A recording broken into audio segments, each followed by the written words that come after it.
আসসালামু আলাইকুম। Malaysia calling ভিসার অপেক্ষায় থাকা হাজার হাজার প্রবাসী ভাইদের জন্য আজকের ভিডিওটি অত্যন্ত গুরুত্বপূর্ণ। ঈদের ছুটি শেষ, এখন শুরু হচ্ছে মেডিকেলের ব্যস্ততা।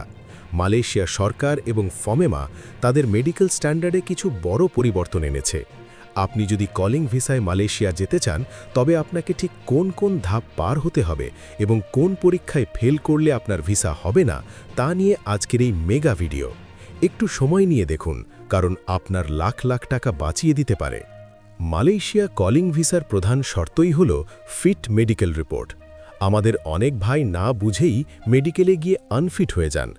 একবার ফমেমা সার্ভারে আনফিট হয়ে গেলে তা সংশোধন করা অত্যন্ত কঠিন এবং ব্যয়বহুল।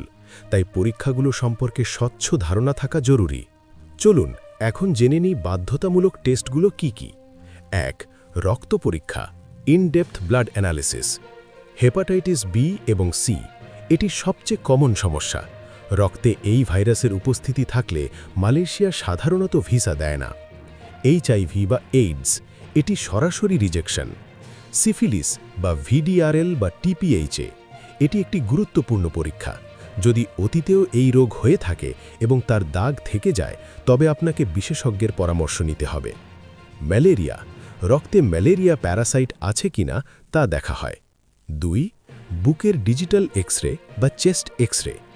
এটি করা হয় যক্ষ্মা বা টিবি শনাক্ত করার জন্য। আপনার ফুসফুসে যদি কোনো ছোট ক্যালসিফিকেশন বা দাগ থাকে, তবে আপনাকে আনফিট করা হতে পারে। তাই যাদের আগে নিউমোনিয়া বা ব্রঙ্কাইটিস ছিল, তাদের আগে থেকেই সতর্ক হওয়া উচিত। ৩. ইউরিন বা প্রস্রাব পরীক্ষা, ড্রাগ স্ক্রিনিং। মালয়েশিয়া মাদকের ব্যাপারে জিরো টলারেন্স নীতি পালন করে। গাঁজা, ইয়াবা বা যে কোনো ড্রাগের উপস্থিতি পাওয়া গেলে আপনি চিরস্থায়ীভাবে ব্ল্যাকলিস্টেড হতে পারেন। সুগার এবং প্রোটিন, কিডনির কার্যকারিতা এবং ডায়াবেটিস শনাক্ত করার জন্য এটি করা হয়। ৪. শারীরিক ও মানসিক পরীক্ষা, ব্লাড প্রেশার।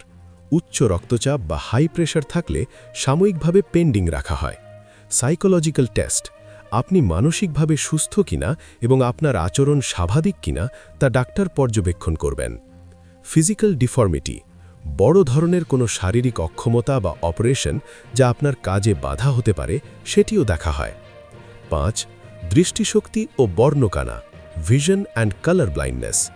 আপনার চোখ যদি রং চিনতে ভুল করে, কালার ব্লাইন্ড, তবে কিছু টেকনিক্যাল কাজের জন্য আপনি আনফিট হতে পারেন। ঈদের পর মেডিকেল দেওয়ার বিশেষ টিপস হল, ঈদের সময় আমরা অতিরিক্ত তেল ও চর্বিযুক্ত খাবার খাই।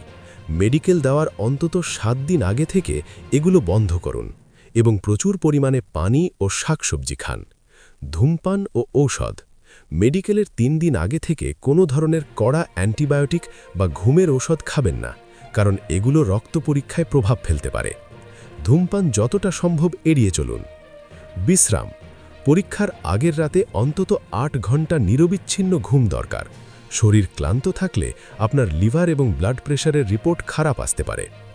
ব্যক্তিগত পরিচ্ছন্নতা, পরিষ্কার পরিচ্ছন্ন হয়ে গোসল করে ক্লিনিকে যাবেন। আমার ব্যক্তিগত পরামর্শ হল, মেইন মেডিকেলে যাওয়ার আগে আপনার নিকটস্থ কোনো ল্যাবে ২-৩ হাজার টাকা খরচ করে একটি প্রি মেডিকেল বা ডামি মেডিকেল করে নিন। যদি কোনো ছোট সমস্যা ধরা পড়ে, তবে তা ঔষধ খেয়ে ঠিক করে তারপর মেইন মেডিকেলে যান। এতে আপনার কলিং ভিসা বাতিল হওয়ার ঝুঁকি থাকবে না।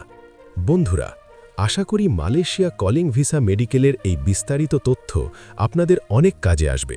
যদি আপনাদের আরও কিছু জানার থাকে, তবে কমেন্টে লিখে জানান। আমি চেষ্টা করব উত্তর দিতে।